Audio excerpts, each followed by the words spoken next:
Hello everybody and welcome back to my garden. It's a pleasure to have you. A lot has changed and we've done a lot of work. Sun's setting here in Phoenix and it's been actually a beautiful day for May, surprisingly. It's not roasting hot. It's actually was really nice. So let's get on with it and I'll show you what we've done.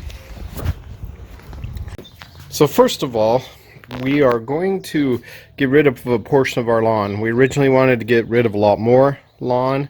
In fact, I'd prefer to get rid of all the lawn.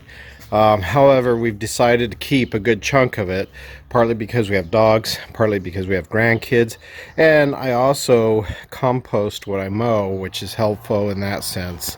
But to be honest, I'd rather use the water elsewhere and conserve some water. But we are getting rid of a portion, and what I've done, you can see where I've marked out. I'm standing on a concrete patio, and this portion that you see here, I have killed with some weed killer and marked it out. We're going to put all this under paver and put pavers throughout. And then, as you can see going that direction, we have a paver path. Now, it's a bit of a project. I'm doing a good chunk of the work myself, except for the paver work. I'm having a man come and do that. I know a guy who's going to come do that. So, a little bit of what we're doing. First thing I did is I laid out with marker paint how I want this to look. And then I bought some weed killer that will take out the grass but not kill the ground permanently.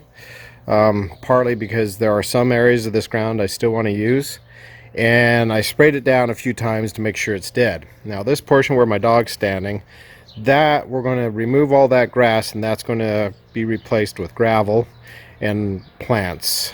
Part of my increasing our yield from our yard. Eventually I want to do more of that in the future. So I've already started the process and you can see what I'm doing here. Once I laid it out, once I sprayed it and the grass died, I've been cutting out the broken or the dead grass. I've been cutting out the dead grass and removing it. And to be honest, I'm doing it by hand with a shovel. You could actually use a sod cutter, but I don't have the means of transporting it here, and I don't mind the hard labor actually, because, well, I need to lose weight. So I'm cutting it out by hand with a shovel, removing it into the back garden, and eventually get it removed out of the yard.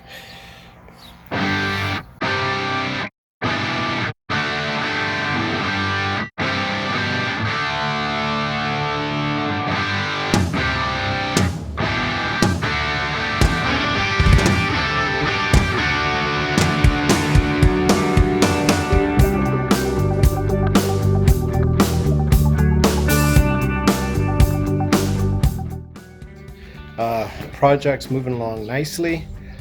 I'm going to show you here in a minute. It's been a hell of a lot of work, and it's hot and it's Arizona, but that's okay.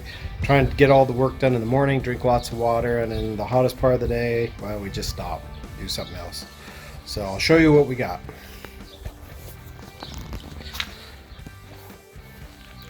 So like I mentioned before, we killed the grass and now I have dug it all out. Yeah, by shovel. By myself, but heck, I needed the workout anyway. Get rid of all those burgers I eat. There you go. There's some of it. The rest of it's over in my raised bed gardens. And now I'm in the process of moving the sprinkler heads.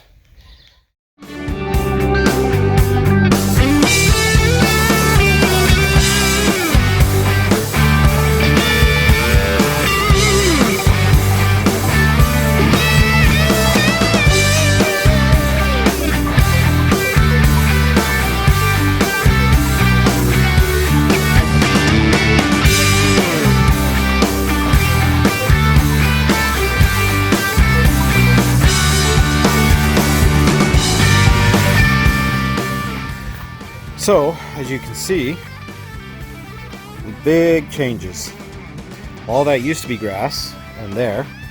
The paver work is now done, and we've limited the grass to that portion there. So it actually turned out really good. We did this nice transition with the boulders and used these blocks as a border.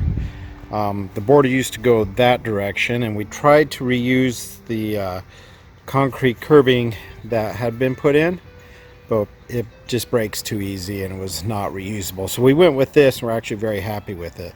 I've got to backfill this area up against there and replant the grass in that area. And then we did that over here as well, and you can see how that all turned out. I'm really pleased with it. The paver did a fantastic job. The landscaper did the pavers. So very cool. Okay, everybody. One thing I wanted to point out to you is the retaining wall I needed to build. As you saw earlier in this video, this was just a concrete slab, and it sloughed off pretty steeply over here on this side. And I was worried about those pavers staying put. So I built a retaining wall using